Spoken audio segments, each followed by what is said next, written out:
Hello everybody, and welcome back to another video about Assassin's Creed Unity, and today we are here talking about some brand new information. These are some gameplay changes that have been kind of changed and implemented to make the game a lot better. Alex Monsieur, the creative director on Assassin's Creed Unity, was recently interviewed by Kotaku. Here are some of the main bits from the interview, which I'm going to put into this video now. If you do hear a bit of like background noise and like some cars and stuff, I'm really sorry, but the window's open because it's just really hot in this room. And I can't record in a hot room or else I'm going to melt and die because, you know, it takes a while. But here we go. So we're going to begin with the first point. When climbing to the top of a roof, it'll be possible to suddenly see all sorts of icons appearing among the buildings below.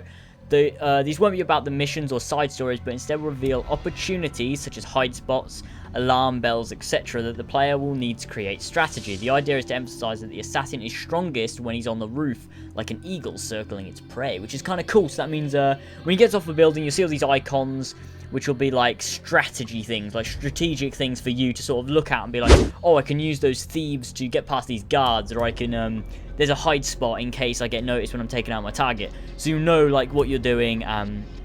It will really help when it come into play when you're sort of planning your assassinations from rooftops and things like that, which is really cool to add that feature into the game. There's been a promise to cut down on, in Amuncio's words, Benny Hill moments, in which the protagonist will be chased across rooftops by hordes of guards. This will be possible by allowing Arno to throw a smoke bomb and more effectively slip away when the going gets tough. So that means we won't have those really long chase scenes where you can see, like, I don't know, like, there were a lot in AC2, I think, when you was just kind of sprinting across the rooftops, and, like, I remember it in Venice quite a bit, where you just pick up guards after guards after guards, and they just start chasing you, and you'd have, like, 50 behind you, and you'd be like, come on, guys, come on, let's go, and you just, like, keep running for ages, and then eventually you'd, like, lose them, and it'd be like, wow, that was really odd. But hopefully, yeah, so they're improving the chase gameplay of the game. Wow, yeah, that makes sense. But they're improving the chase mechanics of the game, which is a really cool thing to see. Tell me what you think in the comments below. There's been a change to the threat detection system, which is basically like when you can see a guard's about to notice you, which will emulate Far Cry 3 and put an awareness meter around Arno's body instead of on each enemy.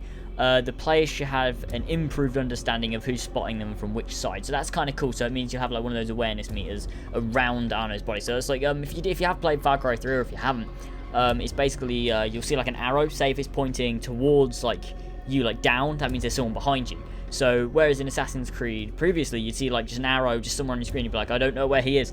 They've changed that so there's an arrow around Arno, so now you know where they are in relation to you playing the game, which is a really cool thing to see. They're definitely doing some good job with these different gameplay elements they're introducing into Assassin's Creed Unity. There's been the removal of the automatic day and night system in favour of locking in the time of day in at various times. The idea is to keep players from feeling rushed or having some of their in-game progress reset by the quick passing of sunrise and sunset. Now, this is kind of odd. I did touch upon this in a previous video. I said, like, it'd be really cool if you could set a certain time of day, and then you could go ahead and be like, yeah, that's perfect. Like, you can go do that mission at that time. Now, does this mean they've got rid of the day-night cycle, or does this mean it's just an additional thing on top? I really hope it's an additional thing on top. Like, you can just go, now I want it to be just always day. Now I want it to be night. But if you don't set it, then it will just have a day and night cycle, because if not, that's kind of breaking the immersion of the game. So I hope they don't do that, where it's kind of like stuck in one day or night or whatever. Let's just hope there is a day and night cycle in the game, which will be really cool to have that in the game. There will also be the so-called mod missions that might change part of the game world and make the following mission easier. Amuncio shared an example with which the player might lock some grates in one mission that would allow him/her to fill the area with smoke in the next one and use eagle sense to hunt the target. So that's kind of cool. So that means like there's missions where you can then sort of set up for the next one, so it makes it a lot easier. Probably you wouldn't have to do it, but then you can go ahead and you can do, which is really cool to sort of see. This is just a really quick one. There's not much really else to say about it. It's kind of black and white. And the last one is, as for the black box missions which will, in which a certain area is defined and the player can complete a certain amount of tasks within it in the way he/she likes. All of the co-op missions are black boxes. They are limited by geography and can be exteriors or interiors. The player will be shown a playbook of available moments/actions in the area listing, for example. There's just a lot of commas in this for some reason. Sorry, I'm reading this really weird. 2 secret entrances, 2 mob missions, 1 special assassination, and similar things. Also, leaving the area will not result in a desync. So that means there's an area where it's like, this is the area where you've got to go and complete this mission. So there's different things you could do in the area with your co-op buddies. But I don't know. I'm pretty sure there is a co-op thing, like you can just jump into someone's game and then they're in your world. I'm not really too sure. I'm pretty sure it is. But also there's these like co-op missions. I don't really understand much of that because it was worded really badly. I'm pretty sure it's translated from Italian, so it's really awkward to kind of read. But yeah, that's really cool. Comment down in the comments below about anything I've talked about in this video. If you did enjoy, be sure to smash that like button because that'd be absolutely amazing. And subscribe if you are new for brand new Assassin's Creed Unity information as I get it. And obviously other videos which you might well enjoy. Go check out my channel. You might enjoy them. You never know. If you don't, then fine. But, you know, hopefully you did enjoy this one.